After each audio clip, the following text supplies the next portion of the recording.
Yeah. C'est l'histoire d'un jeune voyou qui habitait dans un quartier chaud, sur King George à Long dans le South Shore. Il marchait jamais sans son flingue, la rue l'a rendu dingue. Toujours down pour un stick-up, un drive-by ou un gangbang. Allergique aux flics, addicté au fric, délinquant parce que l'amour lui a dit d'aller jouer dans le trafic. Menace pour la société, boys in the hood. Le cauchemar québécois, pire que celui d'Hollywood.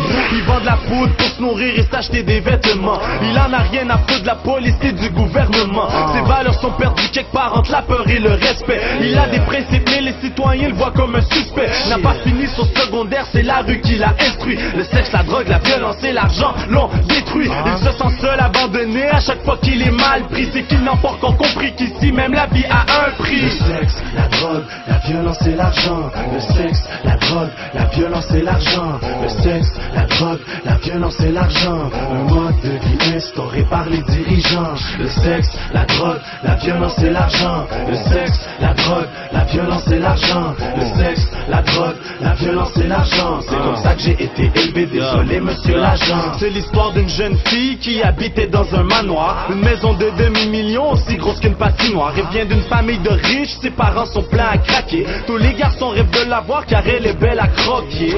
Elle a de la classe, elle est la première de sa classe. Elle fait du théâtre, du ballet jazz et du patin à glace. Mais elle est attirée par les voyous et elle a des mauvaises fréquentations. Son grand frère lui a dit plus qu'une fois de faire très attention. Mais n'écoute personne comme sa mère, elle a la tête dure. À chaque semaine elle change de mec comme elle change de teinture. Elle raconte que des mensonges chaque fois que son père la questionne. Ça fait 3 fois qu'elle se fait avorter mais ne le dit pas à personne. L'homme de sa vie se promène avec un magnum et sa meilleure amie est une danseuse du kingdom. Privée de son argent de poche, elle sait où trouver une job. Minimum $100 chaque fois qu'elle enlève sa robe. Le sexe, la drogue, la violence et l'argent. Le sexe, la drogue, la violence et l'argent. Le sexe, la drogue, la violence et l'argent. Un mode de vie instauré par les dirigeants. Le sexe, la drogue, la violence et l'argent. Le sexe, la drogue, la violence et l'argent. Le sexe, la drogue, la violence et l'argent. C'est comme ça que j'ai été élevé, désolé monsieur l'agent. C'est l'histoire d'un policier corrompu dégueulasse. Pour avoir ta liasse, il te fait des menaces. Il a choisi ce job pour se protéger et se servir.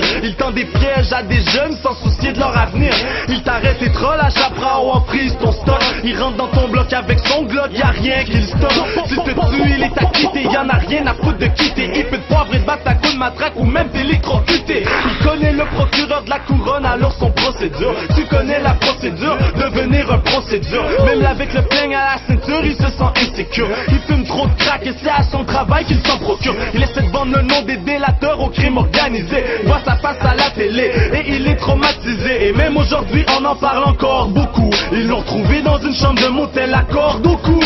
Le sexe, la drogue, la violence et l'argent. Le sexe, la drogue, la violence et l'argent. Le sexe, la drogue, la violence et l'argent. Un mode de vie instauré par les dirigeants. Le sexe, la drogue, la violence et l'argent. Le sexe, la drogue, la violence et l'argent. Le sexe, la drogue, la violence et l'argent. C'est comme ça que j'ai été élevé, désolé monsieur l'agent.